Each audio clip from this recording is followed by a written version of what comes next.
Michael Bay is back in theaters with his first movie that is not technically about robots in like years, Pain and Gain. Here's the thing, I think Michael Bay should be making more movies like this. My name is Devin Faraci, and this is Badass Digest.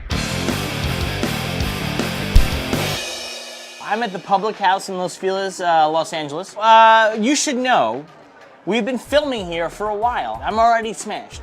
And so this is the perfect opportunity to discuss Michael Bay, who makes movies that are probably best experienced when you're a little bit lit.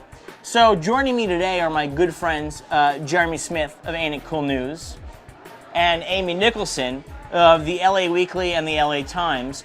And we're here to discuss Michael Bay, Pain and Gain, and The Rock. Here's the thing, Jeremy, I think you're gonna agree with me. Michael Bay gets a lot of hate. A lot of it's wrong. He's a pretty good filmmaker. Here's the thing about Michael Bay. He's an incredibly skilled filmmaker. He's got a great eye. He always has. I mean, don't forget that this guy was like one of the great commercial directors of the 90s. He directed the celebrated, I hate seeing it's a celebrated commercial, but it was like an award winner. The milk commercial, the Aaron Burr, Right. Aaron Burr. Right, yeah, He directed that. Aaron Burr. Excuse me? Aaron Burr. His first film, Bad Boys, was a low-budget film for Bruckheimer and Simpson when they were just starting to get back together. And it works because he knows how to shoot an action film with very limited resources. When he began to get greater resources, that's when he kind of like got an ego and he ran amok. What, when I'm supposed to apologize for my family leaving me money? I get up early and I take it to the max every day. I love you, man. F you, Marcus. But even still, a movie like Bad Boys 2, which is a bloated, overdone, really an exercise in the ultimate death of capitalism, is a terrific movie. You know, when they go to Cuba and like there's a Hummer crashing through a hillside shanty town. It's a Hummer, it's a lot of poor people, and it's this kind of like your country swagger that I love. I love it because it's just so wrong. Right. But for Bay, it's just toys. It's just, he doesn't think politically. I really don't think he does. He's just kind of like, hey, you know, here's something I can He blow likes up. knocking things over. Yeah. I'm going to ask you this. So in Pain and Gain, which I think is Bay returning to his Bay roots. Beirut. That sounds like a pun, but it's not. He gets an unbelievable performance out of The Rock. That's it. It's good. It hurts. I know it does. That's it. Get it. Do you think The Rock is one of our great movie stars? I think The Rock is one of our great movie stars. I think this is actually one of his lesser performances. I think it's more of a caricature than The Rock Wow, is used to. Yeah. really? Did you not see Snitch? There is no way I'm gonna let either side dictate our fates. No way.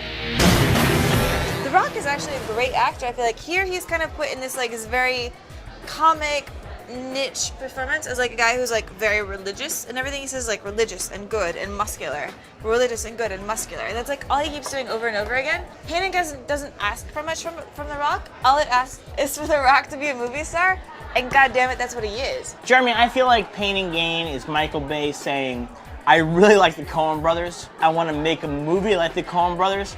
I have no idea how to make a Coen brothers movie. Do you agree with that? Yes, I do. Well, he has been on the record about how Fargo is one of his favorite films. And his movies are peppered with Coen actors.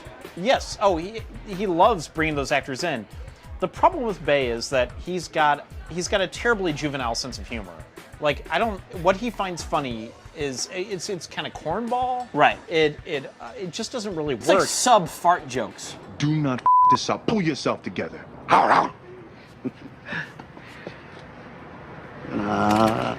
In this film, it's a dark comedy.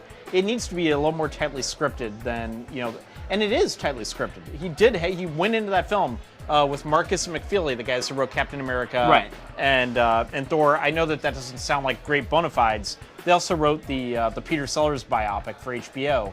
They're really smart, very gifted writers. Bay then has to cast improv comedy actors, people like Rebel Wilson and Rob Corddry and Ken Jeong. Here's what's fascinating, right? So Ken Jeong, I feel like, is the guy who is now, you bring into a movie to ruin it. Who used to be a guy I used to love. However, in Pain and Gain, he's in just enough of the movie. Wait, like, he's just got enough scenes to be good. But again, it's set in Miami. Miami is not a subtle town. As a dark comedy, as a satire, it is about people just chasing nakedly wealth. All they want is wealth. They want just to be better than the people below them. But in Miami, being better than the people below you means having a bigger pool. Right. Well, I think that's what makes the film beautiful. Is like it's at the same time it's a film about people striving for something, but also cluing the audience in that they're striving for something that's not important. You know.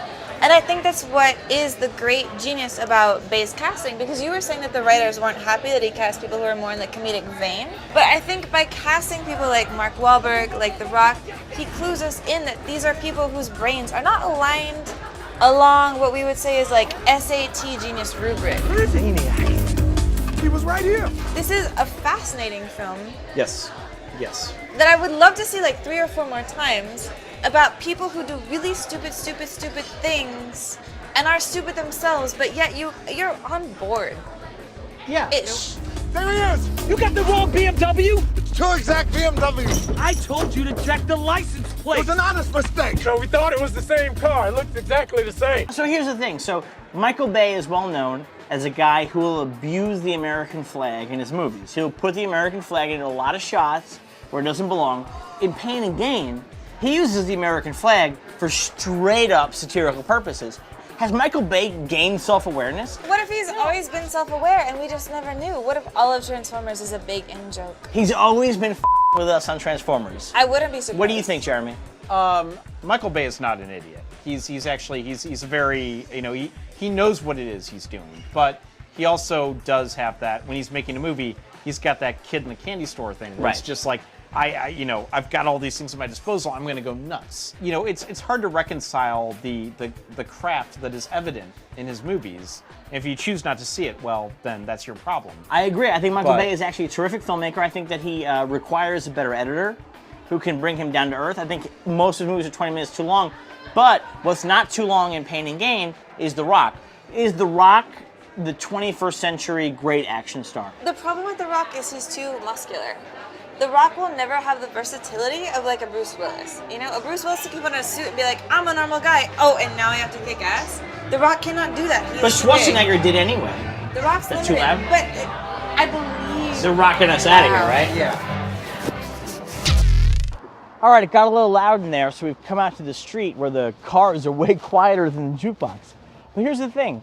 Do you agree with me? I think that Michael Bay should be making tons of movies like Pain and Gain. This is his thing. I think The Rock is the 21st century action hero we've been waiting for. What do you think? Let me know in the comments below. Subscribe so you don't miss a single. Subscribe so you don't miss a single thing going forward. Share on Facebook and Twitter, and come back here again. My name is Devin Faraci, and this is Badass Digest.